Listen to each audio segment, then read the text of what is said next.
Hi, I'm Sarah Kile, and I came in today to read Horton Hears a Who by Dr. Seuss because it's my nephew Zachary's favorite book.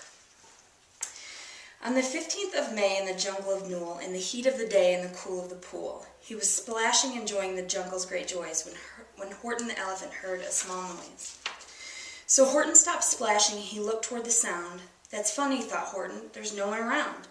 Then he heard it again, just a very faint yelp, as if some tiny person were calling for help. I'll help you, said Horton, but who are you where?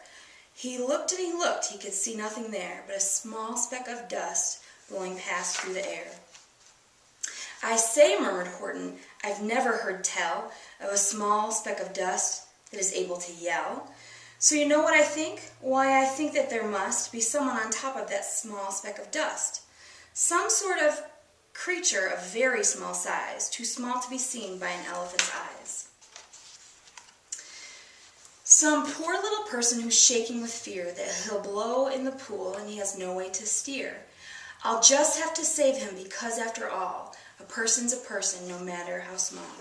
So gently and using the greatest of care, the elephant stretched his great trunk through the air, and he lifted the dust speck and carried it over and placed it down safe on a very soft clover. Humph, humphed a voice. 'Twas a sour kangaroo, and the young kangaroo in her pouch said, humph, too. Why, that speck is as small as the head of a pin. A person on that? Why, there never has been. Believe me, said Horton, I tell you sincerely. My ears are quite keen, and I heard him quite clearly.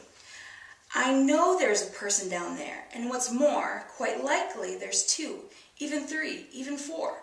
Quite likely a family for all that we know, a family with children just starting to grow. So please, said Horton, as a favor to me, try not to disturb them. Just please let them be.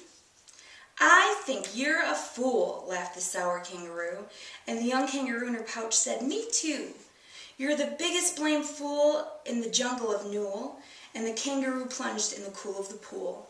What terrible splashing, the elephant frowned. I can't let my very small persons get drowned. I've got to protect them. I'm bigger than they. So he plucked up the clover and he hustled away. Through the high jungle treetops, the news quickly spread. He talks to a dust speck. He's out of his head.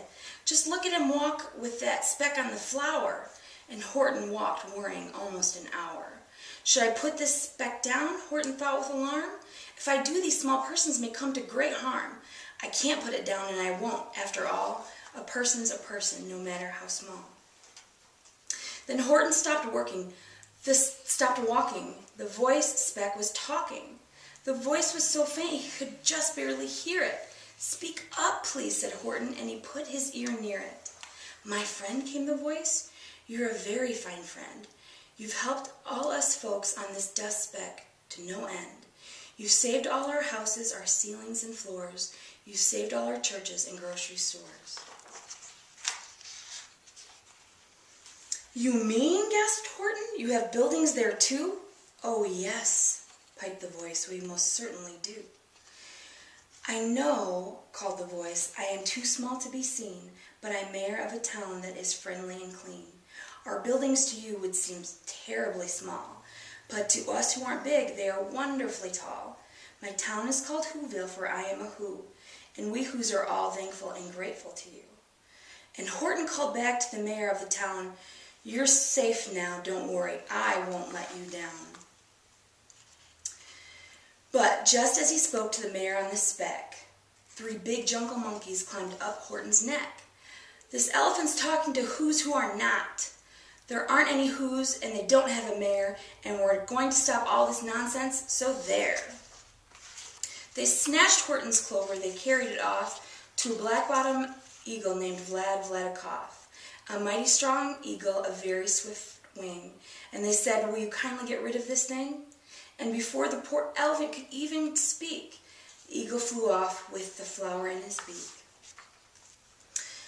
All that late afternoon and far into the night, that black-bottomed bird flapped his wings in fast flight, while Horton chased after with groans over stones that tattered his toenails and battered his bones, and begged, please don't harm my little folks who have just as much right to live as us bigger folks do. But far, far beyond him, that eagle kept flapping, and over his shoulder called back, "Quit your yappin'. I'll fly the night through. I'm a bird, I don't mind it. And I'll hide this tomorrow where you'll never find it." At 6:56 the next morning he did it. It sure was a terrible place that he hid it. He left that small clover drop somewhere inside of a great patch of clovers, 100 miles wide. "Find that," sneered the bird, "but I think you will fail." And he left with a flip of his black-bottomed tail. "I'll find it," cried Horton. "I'll find it or bust. I shall find my friends on that small speck of dust." And clover by clover by clover with care, he picked up and searched and called, "Are you there?" But clover by clover by clover he found that the one he sought for was just not around. And by noon poor old Horton, more dead than alive, had picked, searched, and piled up 9,005. On through the afternoon, hour after hour, till he found them at last on the 3,000,000th flower. "My friends," cried the elephant, "tell me, do tell, are you safe, are you sound, are you whole, are you well?" From down on the speck came the voice of the mayor. We've really had trouble, much more than our share. When that black-bottomed birdie let us go and we dropped, we landed so hard all of our clocks have all stopped. Our teapots are broken, our rocking chairs smashed, and our bicycle tires all blew up when we crashed. So Horton, please," pleaded the voice of the mayor, "will you stick by us, while we are making our repairs?" "Of course," Horton answered. "Of course I will stick. I will stick by you small folks through thin and through thick." "Humph," humphed a voice. "For almost 2 days you've run wild and insisted on chatting with persons who've never existed. Such carrying-ons in our peaceable jungle, we've had quite enough of your bellowing bungle. And I'm here to state," snapped the big kangaroo, "that your silly, nonsensical game is all through." And the young kangaroo in her pouch said, "Me too." With the help of the Wickersham brothers and dozens of Wickersham uncles and Wickersham cousins and Wickersham in-laws whose help I've engaged, you're going to be roped and you're going to be caged. And as for your dust speck, that we shall boil in the hot steaming kettle of bezelnut oil. "Boil it," gasped Horton. "Oh, that you can't do. It's full of persons and they'll prove it to you." Mr. Mayor," Horton called. "Mr. Mayor, you've got to prove now that you really are there.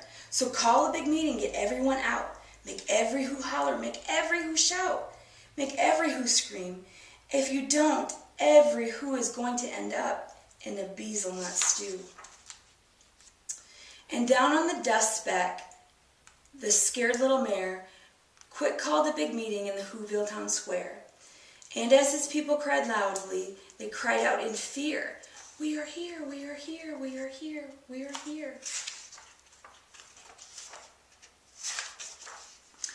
The elephant smiled. "That was clear as a bell. You kangaroos surely heard that very well."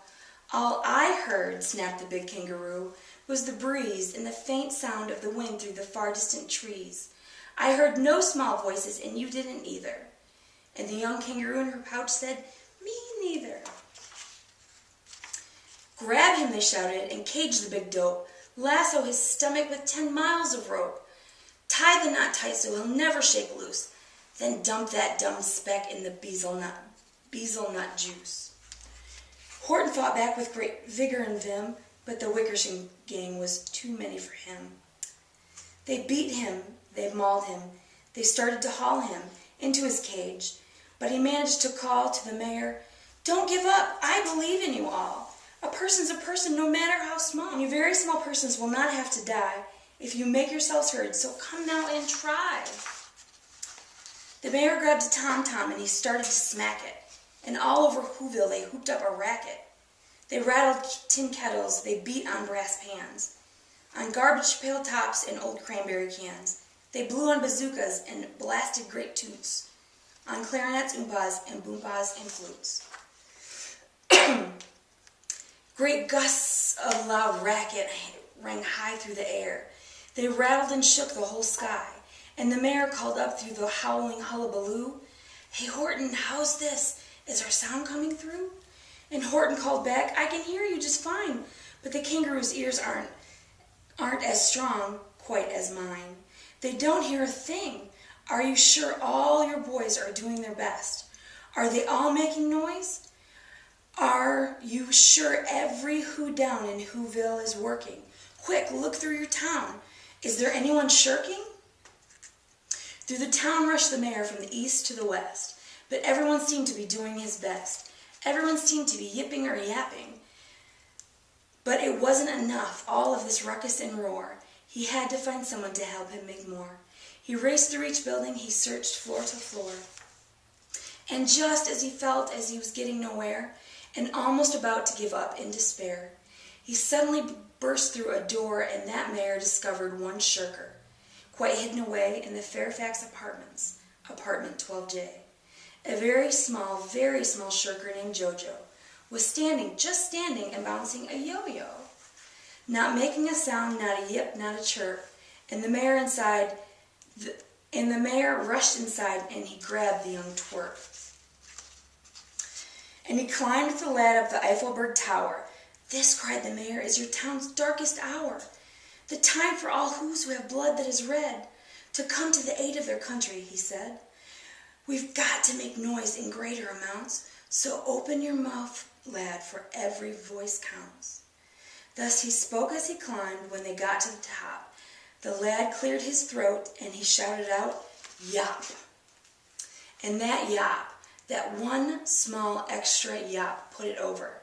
Finally, at last, from the speck on the clover, their voices were heard. They rang out clear and clean. The elephant smiled. "Do you see what I mean?